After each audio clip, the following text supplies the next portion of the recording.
Hello, my AP US history friends. Hope everybody is doing well. This is a quick little recap video for the couple classes we had last week, starting Unit 3. Unit 3 is all about the American Revolution, its causes, its effects, and then the presidencies of George Washington and John Adams.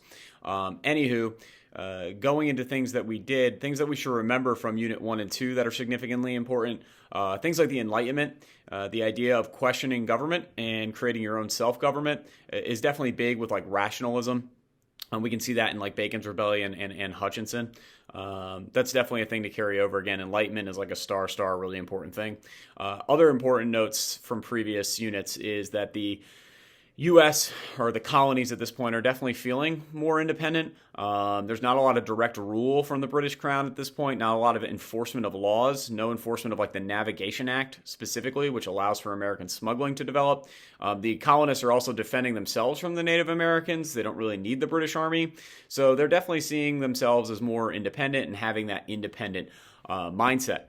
To kick off Unit 3, we start looking again at that time period of salutary neglect, which is a star, pretty important. That's basically going to be, again, lack of British enforcement of laws over the colonies, which is, again, going to lead to this independent mindset. Salutary neglect comes to a direct end.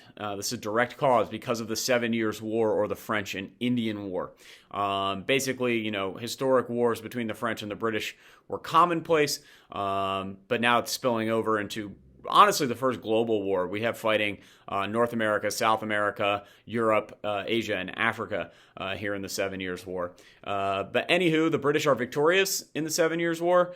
George Washington is one of the leaders of the British Army in the Americas for this, which is, interesting side trivia fact.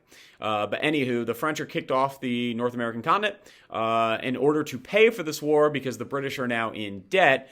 They asked the colonies to start paying some taxes. Specifically, the British start enforcing the navigation laws, which is going to be a problem because we know the Americans love to smuggle, specifically our boy John Hancock.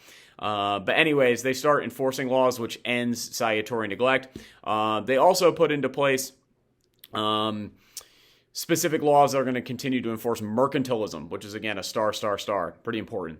Mercantilism is this idea that a mother colony controls the trade and the economies of its mother colony. A mother country controls the trade of its colonies. We can see that in our slides with like the image of the Queen of England receiving goods from all of her colonies.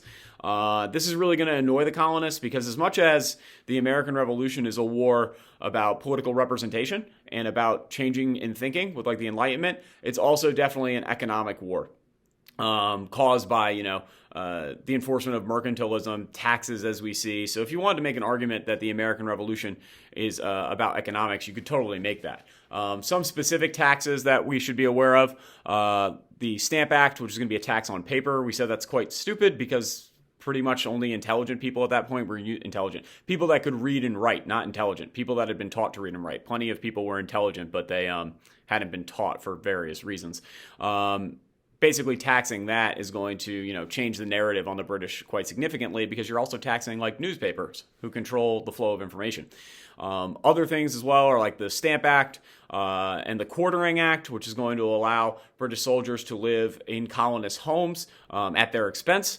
So that's definitely going to annoy them. And then also the Proclamation Line, which is going to not allow the colonists to go past the Appalachian Mountains. Why is that significant?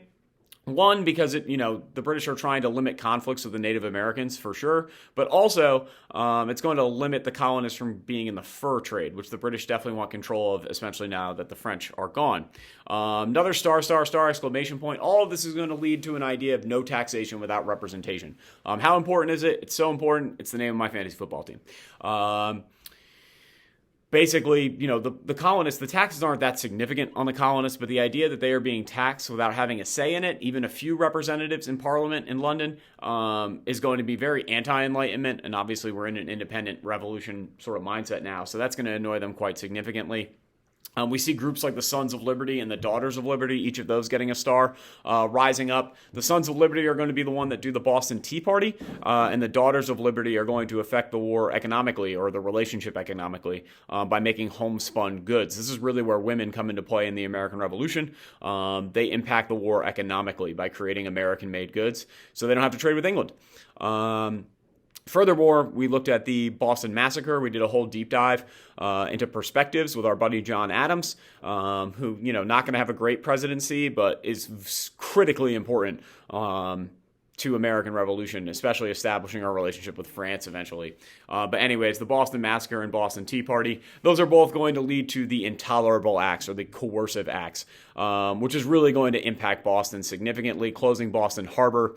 All trials are now going to be held in London, which again is going to be, anti-Enlightenment, very much going to annoy the colonists. So anyways, this is pretty much the lead up to the American Revolution. Our next couple classes are going to be about the revolution itself, not specifically about the battles, but we're now covered the causes. Now we're going to look, a little bit about the battles and then into the major effects of the war. Anyways, that was just your quick recap. Hope you had a great weekend and see you in class soon.